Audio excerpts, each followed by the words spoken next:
Okay, so just a quick discussion here about artificial intelligence.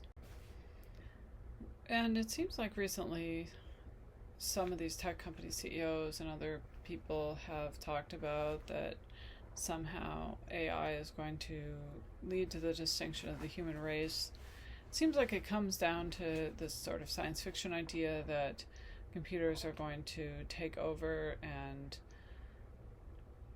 hack computer systems, fool people into believing they're humans, developing weapons to use against humans, all these destructive behaviors. But if computers are going to behave this way, then they would need to have something kind of like beliefs and desires, or they'd have to perhaps believe they could take over the world and desire to take over the world. And we saw functionalists, they could admit the possibility that mental states can occur in any sort of system. So presumably beliefs and desires could, on their view, be instantiated in something like a machine.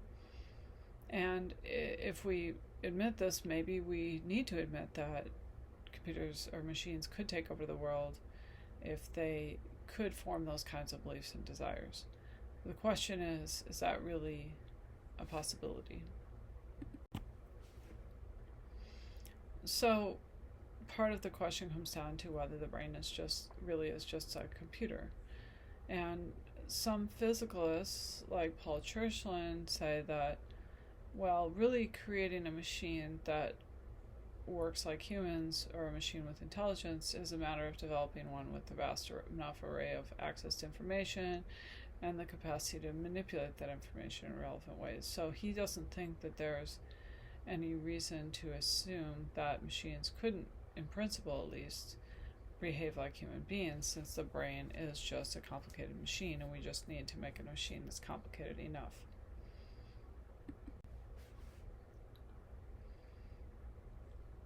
And this comes back to the idea again of consciousness and self-awareness and awareness, or having beliefs and desires. But for Churchland, consciousness isn't a mysterious thing that machines can't have. He points to the idea of self-consciousness and the idea that, well, okay, robot arms are programmed to be aware of their location in space. So this is a kind of self-consciousness. And so Churchland implies that human consciousness, human-like consciousness, is just a more sophisticated version of bodily awareness. And so if a machine can be aware of where its arm is in space, then eventually it could become conscious. And he says if this happens, then denying that a machine is a genuine person would be a new kind of racism.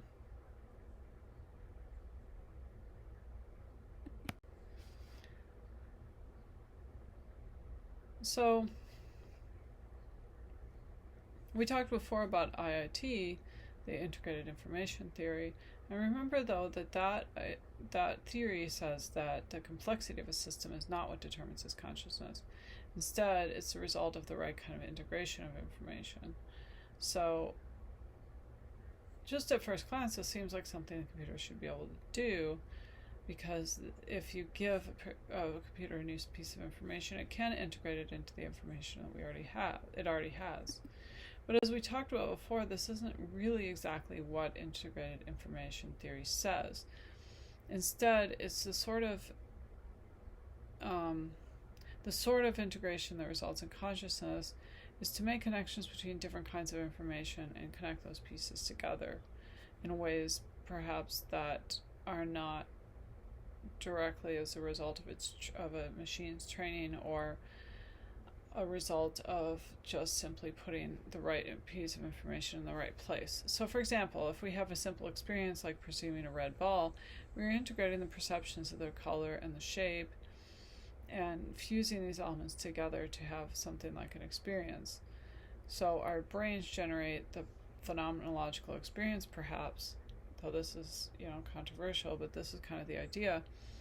And most experiences are more complicated than just seeing a red ball, and they involve bringing together a lot of different elements. And computers don't seem to be able to do that. Certainly they don't. It's not clear they have an experience of a red ball, that they can perhaps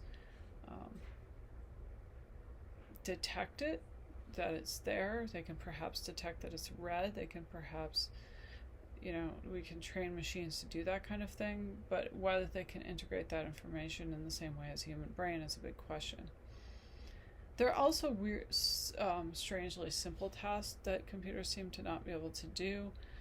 So this Cholet created this abstraction and reasoning corpus, ARC, which includes a bunch of visual puzzles.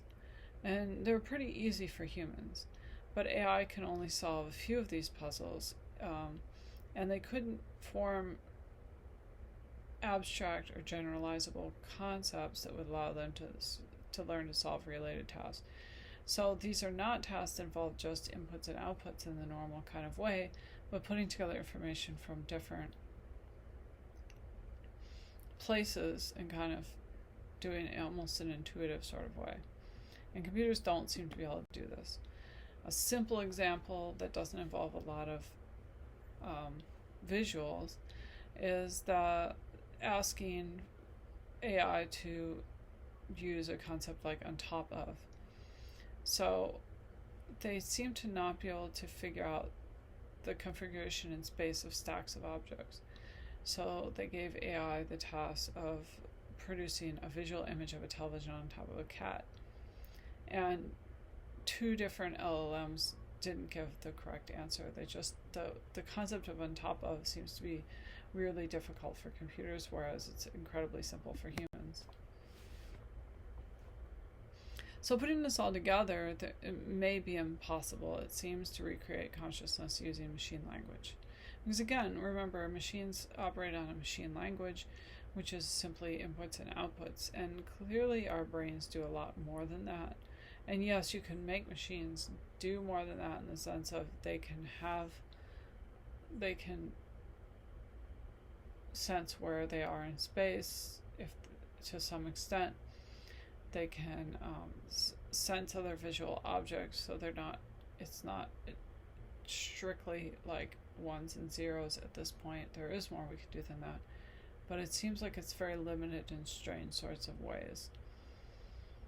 And so consciousness seems to be something besides inputs and outputs based on language. What exactly consciousness is, though, isn't necessarily answered by what it isn't. So that there's more work to be done there. But it does seem like at this point that probably the machines are not going to take over the world.